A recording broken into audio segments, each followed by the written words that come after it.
Hello बच्चों, कैसे हैं आप लोग। आशा करता हूँ सब लोग ठीक होंगे और मन लगा के पढ़ाई कर रहे होंगे। तो बच्चों, आज हमारे मैथ सब्जेक्ट का दूसरा टॉपिक है डिविजिबिलिटी रूल्स।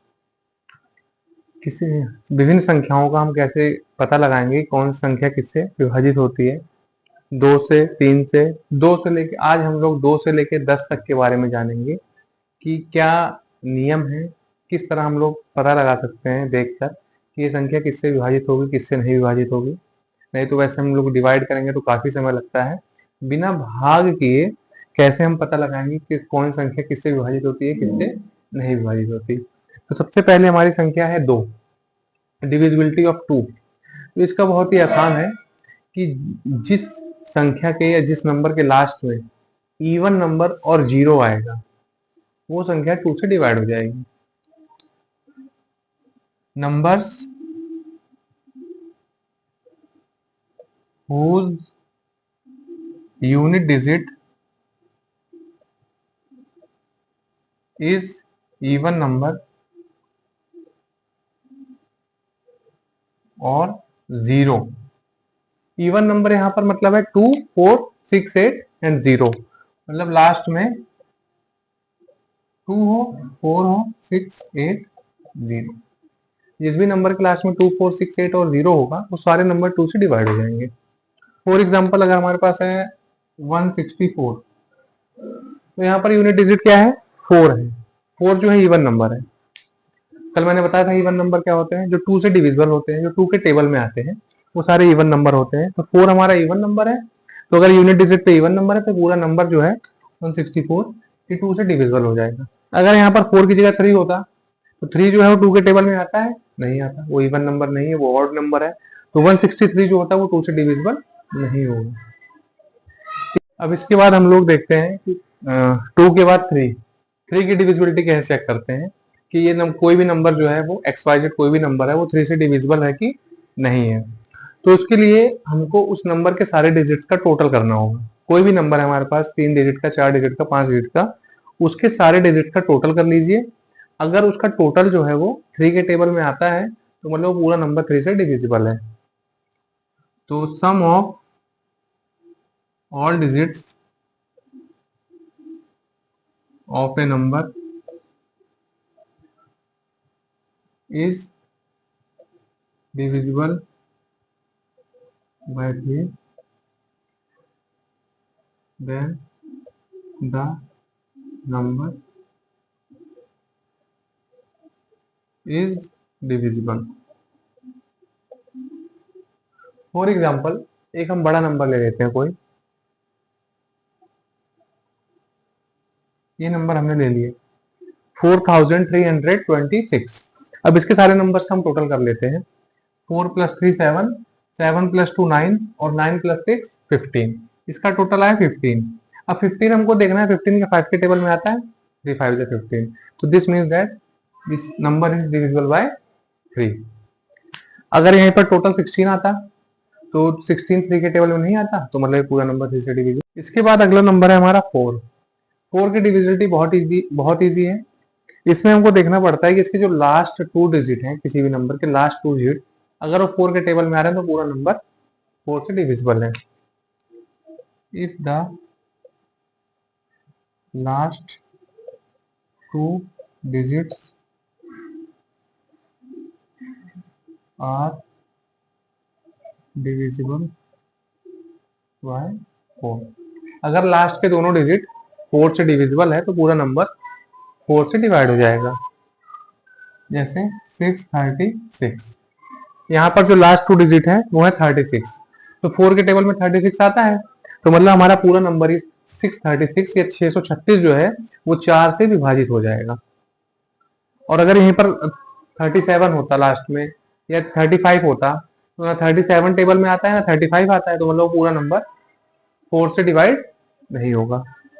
5 में क्या है, 5 का तो और इजी है। 5 में अगर लास्ट में 0 और 5 आ गया तो 5 से डिवाइड है, अगर 0 5 नहीं है तो 5 से डिवाइड नहीं है। If the unit digit is 0 and 5 it is divisible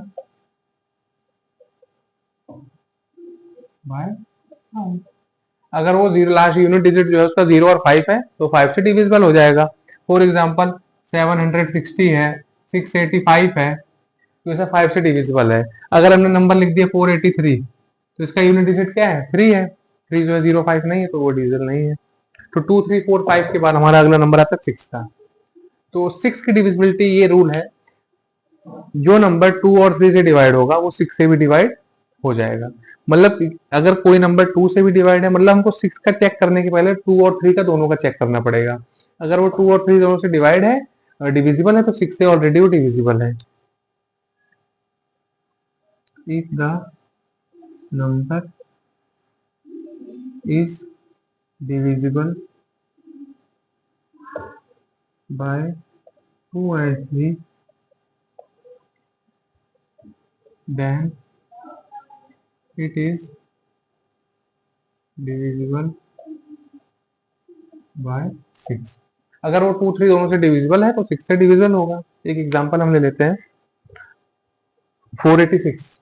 एक नंबर है हमारे पास 486। 2 से डिविजिबिलिटी क्या रूल है कि अगर उसके लास्ट में जो है इवन नंबर है तो वो 2 से डिविजिबल है। तो 486 का यूनिट डिजिट क्या है? 6 है। तो 6 जो है वो हमारा इवन नंबर है। तो दिस मीन्स दैट ये 2 से डिविजिबल हो गया। अब 3 से चेक कर लेते हैं। 3 में क्या था कि सारे डिजिट का टोटल कर लेते हैं। 8 प्लस 4 12, 12 प्लस 6 18। 18 जो है वो 3 के टेबल में आता है। 3 6 या 18, मतलब ये 3 से भी डिविजिबल है। इसका मतलब ये 6 से भी डिविजिबल होगा। ठीक है, ये इसका रूल है 6 का। इसके बाद हम लोग आ जाते हैं 7 पे। 7 का जो रूल है वो थोड़ा लेंथी है। लेंथी का मतलब सबसे हटके है। इसका रूल ये कहता है कि जो उसका यूनिट डिजिट होगा, किसी भी नंबर का यूनिट डिजिट, आप उसको डबल कर दीजिए। डबल करने के बाद जो रिजल्ट आता है उसको उसके बचे हुए नंबर, मतलब यूनिट डिजिट को हटा के जो नंबर बचा उसमें से माइनस कर दीजिए। अगर जो माइनस करने के बाद नंबर आता है वो डिविजिबल है तो पूरा नंबर डिविजिबल होगा। एक अभी हम एग्जांपल देंगे, आप समझ जाएंगे एग्जांपल से। Remove the unit digit and double it, subtract it from remaining if it is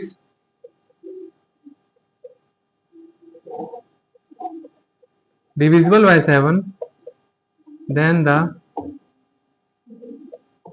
number is divisible।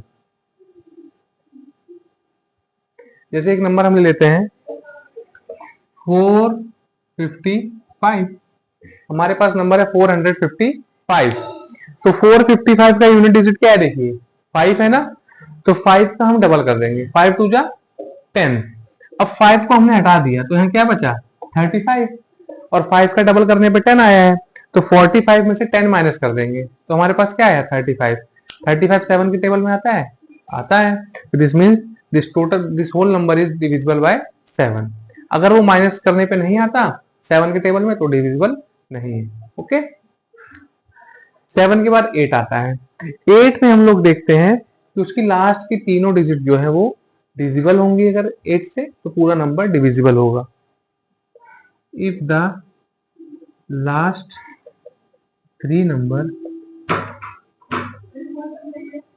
are divisible by 8, the whole number is divisible। 4 में जो था लास्ट की 2 डिजिट्स थी और 8 में लास्ट की 3 डिजिट्स थे। ठीक है, 4 में 2 डिजिट्स और 8 में 3 डिजिट्स हैं, कॉमन है, एक जैसा है। इसके बाद 9 की बात आ जाती है। 9 में क्या करना है? Same as a 3। जैसे 3 में हम लोग सम करते थे, 9 में भी हम लोग सम करेंगे। उसका सम कर लेंगे, अगर वो 9 के टेबल में आता है तो डिविजिबल है। If the sum of all digits are divisible by 9, then the number is divisible.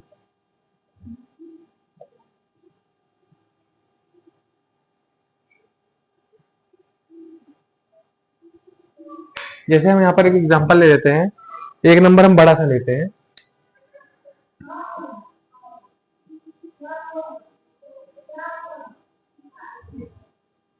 ये हमने एक नंबर लिया है 2682। इसके सारे नंबर का टोटल करते हैं। 2 में 6 प्लस करेंगे 8, 8 8 16, 16 प्लस 2 18, 18 इज डिविजिबल बाय 9, क्योंकि 9 के टेबल में 18 आता है। तो अगर 9 के टेबल में 18 आता है तो पूरा नंबर भी 9 से डिविजिबल हो जाएगा।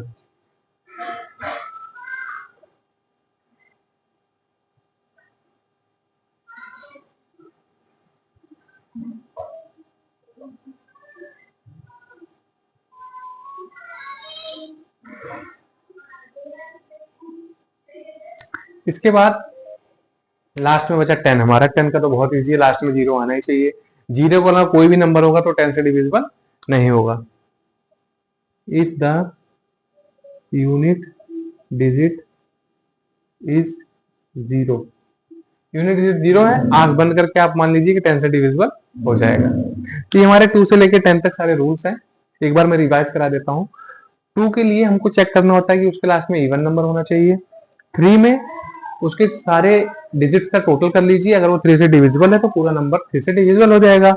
4 में उसकी लास्ट की 2 डिजिट जो है वो डिविजिबल होनी चाहिए, पूरा नंबर डिविजिबल हो जाएगा। 5 में लास्ट में 0 और 5 होना चाहिए। 6 में अगर वो 2 और 3 से डिविजिबल है तो 6 से भी होगा। 7 का थोड़ा है कि उसके यूनिट डिजिट को आपको डबल करना है और बचे हुए नंबर में से माइनस कर देना है। अगर वो 7 से डिविजिबल है तो पूरा नंबर डिविजिबल हो जाएगा। उसके बाद 8 में लास्ट 3 डिजिट आपको देखनी है। 9 में क्या करना है, सेम एज ए 3, इसमें सम करना है। अगर वो 9 से डिविजिबल है तो टोटल नंबर सारे नंबर पूरा नंबर वो 9 से डिविजिबल हो जाएगा। और 10 में क्या करना है, लास्ट में आपको सिर्फ 0 चेक करना है। अगर 0 है तो 10 से डिविजिबल है, अगर 0 नहीं है तो वो नहीं है। तो ये डिविजिबिलिटी का रूल है। ये सब जो है आप लोग तैयार करेंगे, हम लोग तैयार कराते हैं, जिससे कि आपकी टाइम की बचत हो। आप भविष्य में जो भी कॉम्पिटिटिव एग्जाम देंगे जो टाइम बेस्ड पे होता है, वहां पर हमको टाइम को बचाना होता है। जितना टाइम आप क्वेश्चंस में बचाएंगे उतना आपको बाकी क्वेश्चंस के लिए यूज करने का समय मिलेगा। तो इन सब चीजों पे आप एक नजर में समझ जाएंगे कि ये 2 से डिविजिबल है कि नहीं है, 3 से है कि नहीं है, तो वहां पर हमारा टाइम बचेगा। जो टाइम हम किसी क्वेश्चन में बचाएंगे उसको अगले क्वेश्चन में हम यूज कर सकते हैं। तो असली टाइम बचाने का जो फायदा है वो कॉम्पिटिटिव एग्जाम्स में है। तो उसकी तैयारी हमको शुरू से करनी पड़ेगी, थोड़ी थोड़ी थोड़ी थोड़ी करेंगे तो आगे जाके वो हमको लॉन्ग टर्म में बहुत फायदा करेगी। तो ये चीज है, इसमें आपको कोई भी अगर समस्या हो, कोई भी कंफ्यूजन हो तो आप कमेंट कर सकते हैं, मुझसे पूछ सकते हैं। और चैनल को अगर आपने अभी तक सब्सक्राइब नहीं किया, लाइक नहीं किया तो उसको सब्सक्राइब जरूर करिए। और थैंक यू सो मच। फिर हम लोग नेक्स्ट क्लास में मिलते हैं। तब तक आप लोग अच्छे से पढ़ाई करिए। कोई भी समस्या हो आप कमेंट सेक्शन में मुझसे पूछ सकते हैं और मैं कोशिश करूंगा कि उसका जवाब दूं। Thank you.